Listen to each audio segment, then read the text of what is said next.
இப்போ அப்படி ஹீரோயினோட கதையை காமிக்கிறாங்க. ஹீரோயினோட அம்மா ஒரு இடத்துல பணம் வாங்கியிருப்பாங்க. அந்த வட்டிக்காரன் வந்துட்டு வட்டியும் தர முடியல, அசலும் தர முடியல, நவுருவோம் பொண்ணு கூடன்னு சொல்லிட்டு அந்த பொண்ணு கையை பிடிச்சி இழுத்துட்டு போயிட்டு இருக்கும்போது ஒரு ஹைட்டான இடத்துல இருந்து கீழே விழுந்து அவனும் வந்துட்டு பார்த்தீங்கன்னா மேலே போய் சேர்ந்துடுறான் போல. இதனால ஹீரோயின் கிட்ட கையில் பைய கொடுத்து இந்த மாதிரி பெங்களூர்ல இருக்கிற அத்தை வீட்டுக்கு போய் எல்லா பிரச்சனையும் முடிஞ்ச உடனே நானே உன்னை கூப்பிட்றேன் போயிட்டு ஃபோன் பண்ணுமான உடனே இப்போ அப்படியே அந்த பொண்ணு பஸ்ஸில் போயிட்டு இருக்க போல. பஸ் ஒரு இடத்துல பிரேக்குக்காக நிப்பாட்டுவாங்க பார்த்தீங்களா, அந்த மாதிரி இடத்துல நிப்பாட்டின உடனே எல்லாரும் பாத்ரூம் போயிட்டு இருப்பாங்க. அப்போ இந்த பொண்ணு பாத்ரூமில் இருக்கும்போது காது கேட்காத அந்த பாட்டி என்ன பண்ணுறாங்கன்னா பாத்ரூம் கதவெல்லாம் மூடிடுறாங்க தண்ணி வரலன்னு சொல்லி. இதனால ஹீரோயின் பாத்ரூம்குள்ளே ரொம்ப நேரம் இருக்கும்போது ஒரு பொண்ணு வந்து திறந்து விட்டுருது. அப்படி திறந்த உடனே ரொம்ப தேங்க்ஸ்னு சொல்லிட்டு போய் பஸ்ஸை பார்த்தா பஸ்ஸை காணோம். இதனால ஹீரோயினுக்கு என்ன பண்ணு தெரியாம அங்கே சாப்பாடு கடை வச்சுட்டு இருந்த ஒரு லேடி கிட்ட எல்லா விஷயத்தையும் சொல்றது, இந்த மாதிரி நான் பெங்களூருக்கு போகணும் பஸ்ஸை மிஸ் பண்ணிட்டேன்னு சொல்லி. இந்த லேடி இதை புரிஞ்சுக்கிட்டு ஓவர் நைட் ஆயிடுச்சுமா, இதுக்கப்புறம் நீ தனியெல்லாம் போவேனா, இன்னைக்கு நைட் இங்கே தங்கிக்கோன்னு சொல்றாங்க. அப்புறம் மறுநாள் காலையில் நம்ம ஹீரோ டீ குடிக்கலான்னு வந்துக்கிறப்போ அந்த லேடி வந்துட்டு சொல்றாங்க, இதை பாரு நீ போற வழியில் அந்த பொண்ணை கொஞ்சம் இறக்கி விட்டுருன்னு சொன்னோடனே நம்ம ஹீரோ அந்த பொண்ணை பார்க்குறான். அப்படியே போற வழியில் ஹீரோவும் ஹீரோனிக்குள்ள லவ் வந்துட்டு பார்த்தீங்கன்னா வந்துடுது. இப்போ ஹீரோவும் கேட்குறான், நீ போய் ஆகணுமா, என் கூட இருந்துருன்னு உடனே ஆமா நான் போய் தான் ஆகணும், ஏன்னா அம்மா அங்கே ஃபோன் பண்ணி கேட்பாங்க, நான் அத்தை வீட்டில் இல்லைன்னா அம்மா நம்ம பயந்துருவாங்கன்னு. ஹீரோ பஸ் ஏற்றி விட்டு கையில் ஒரு ஃபோன் வந்துட்டு பார்த்தீங்கன்னா கொடுக்குறான், அவனுக்கு எதுனா ஒன்றுனா இதில் ஃபோன் பண்ணு அப்படின்னு. ஆனால் ஹீரோயினுக்கு ஹீரோ பிரிஞ்சு இருக்க முடியல. அந்த பக்கம் போன உடனே இந்த பொண்ணு பஸ் விட்டு இறங்கிடுது. அப்போ ஒரு லாரி டிரைவர் என்னமே வேணும் உனக்கு உடனே என்ன போகிற வழியில் இறக்கி விட்டுறீங்களான்னு உடனே சரிமான்னு சொல்லிட்டு, ஆனால் அந்த லாரி டிரைவரும் அந்த பொண்ணு கிட்ட தப்பாக நடக்க ட்ரை பண்ணுறான். அப்படி ட்ரை பண்ணிட்டு இருக்கும்போது அப்போ டப்பால்னு பின்னாடி வந்து அவனும் ஒருத்த கட்டையில் அடிச்சிடறான். வேற யாரும் இல்லை, அந்த சைக்கோ பையன் தான். அடிச்சு போட்டு ஆம்புலன்ஸில் ஏற்றிட்டு அந்த பொண்ணு அங்கேருந்து கூட்டிகிட்டு கிளம்பிடுறான். இப்போ இந்த இடத்துல ஒரு விஷயத்த சொல்லிக்கிறான். பார்ட் 1 கடைசியிலேயே இந்த பொண்ணு தனியாக நின்றுட்டு இருக்கும்போது இந்த சைக்கோ பையன் தூக்கியிருப்பான். அந்த லாரி டிரைவர் கிட்ட இந்த பொண்ணு பேசிட்டு இருந்தனால தூக்க முடியல. இவனும் அந்த பொண்ணுக்கு சாப்பாடுலாம் வாங்கி கொடுத்ததுனால தான் பார்த்துக்கிறான். இவங்க அப்படியே வண்டியில் போயிட்டு இருக்கும்போது போலீஸ் வந்துட்டு பார்த்தீங்கன்னா எப்படியும் உன்னை கண்டுபிடிச்சிடுறாங்க.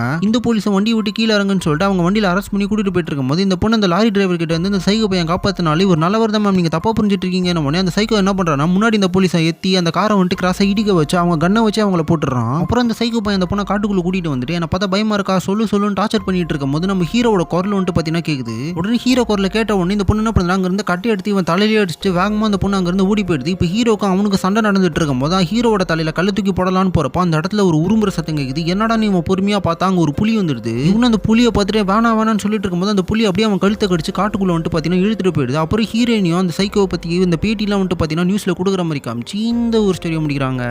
யாராவது நம்ம சேனலை புதுசாக பார்க்குறீங்கன்னா மறக்காம நம்ம சேனலை சப்ஸ்கிரைப் பண்ணி வச்சுக்கோங்க.